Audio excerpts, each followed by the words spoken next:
Tahap pertama, pengajuan judul. Mahasiswa menyiapkan 2 judul penelitian sebagai pilihan, di mana judul ini nanti harus berkaitan dengan bidang yang akan diteliti dalam skripsi. Kedua, mahasiswa melakukan konsultasi dengan dosen pembimbing akademik atau biasa disebut dengan PA, di mana pada tahap ini judul yang telah dibuat didiskusikan untuk melihat apakah topik tersebut layak untuk diteliti atau perlu diperbaiki. Jika judul disetujui, maka mahasiswa dapat melanjutkan ke tahap berikutnya. Namun, jika belum disetujui, maka mahasiswa perlu merevisi atau mengganti judul sesuai dengan arahan dari dosen. Setelah judul disetujui, koordinator program studi akan menetapkan dosen pembimbing 1 dan juga dosen pembimbing 2 melalui surat keputusan resmi. Dan nantinya, kedua dosen ini akan membimbing mahasiswa selama proses penyusunan skripsi. Tahap kedua, penyusunan proposal. Mahasiswa mulai menyusun proposal penelitian yang berisi rencana penelitian yang akan dilakukan. Biasanya, proposal tersebut memuat terkait latar belakang, rumusan masalah, tujuan penelitian, kajian teori, dan juga metode penelitian. Kedua, mahasiswa melakukan bimbingan dengan dosen pembimbing 1 dan juga dosen pembimbing 2 untuk mendapatkan arahan dalam menyusun proposal. Ketiga, proposal akan diperiksa oleh dosen pembimbing dan biasanya perlu direvisi beberapa kali sampai dinyatakan layak.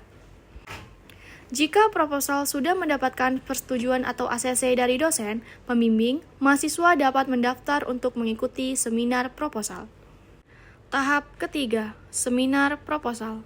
Yang pertama, mahasiswa mendaftar dan mengikuti seminar proposal sesuai dengan jadwal yang telah ditentukan oleh program studi.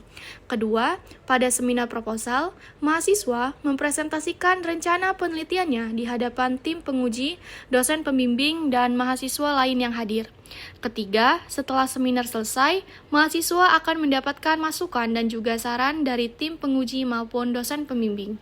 Dan yang keempat, mahasiswa kemudian melakukan revisi proposal sesuai dengan masukan tersebut. Jika revisi sudah disetujui, maka mahasiswa dapat melanjutkan ke tahap penelitian.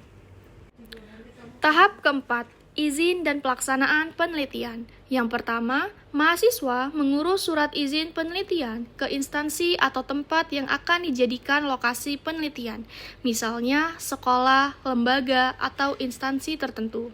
Yang kedua, setelah mendapatkan izin, mahasiswa mulai melakukan penelitian dengan cara mengumpulkan data melalui observasi, wawancara, angket, atau metode lainnya.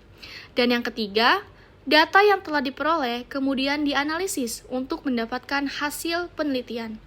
Dan yang terakhir, setelah itu mahasiswa menyusun laporan hasil penelitian yang biasanya dituliskan dalam bab 4 dan bab 5 pada skripsi. Tahap kelima, penyusunan skripsi dan seminar hasil. Yang pertama, mahasiswa menyusun skripsi secara lengkap mulai dari bab 1 sampai dengan bab 4 berdasarkan hasil penelitian yang telah dilakukan. Yang kedua, mahasiswa melakukan bimbingan dengan dosen pembimbing sampai skripsi dinyatakan selesai dan mendapatkan persetujuan atau ACC.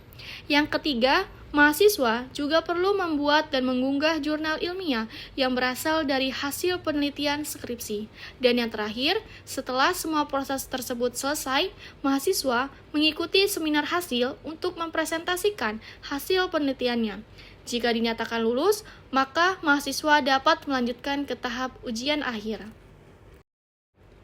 Dan yang terakhir, tahap keenam, ujian komprehensif dan yudisium atau wisuda. Yang pertama, mahasiswa mendaftar untuk mengikuti ujian komprehensif setelah skripsinya siap diuji.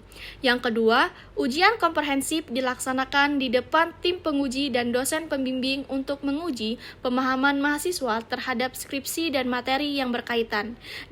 Dan yang ketiga, setelah ujian selesai, mahasiswa biasanya perlu melakukan revisi skripsi sesuai dengan saran dari penguji. Dan yang terakhir, jika revisi sudah selesai dan disetujui oleh dosen pembimbing serta tim penguji, mahasiswa dapat mendaftar yudisium dan selanjutnya mengikuti wisuda sebagai tanda kelulusan.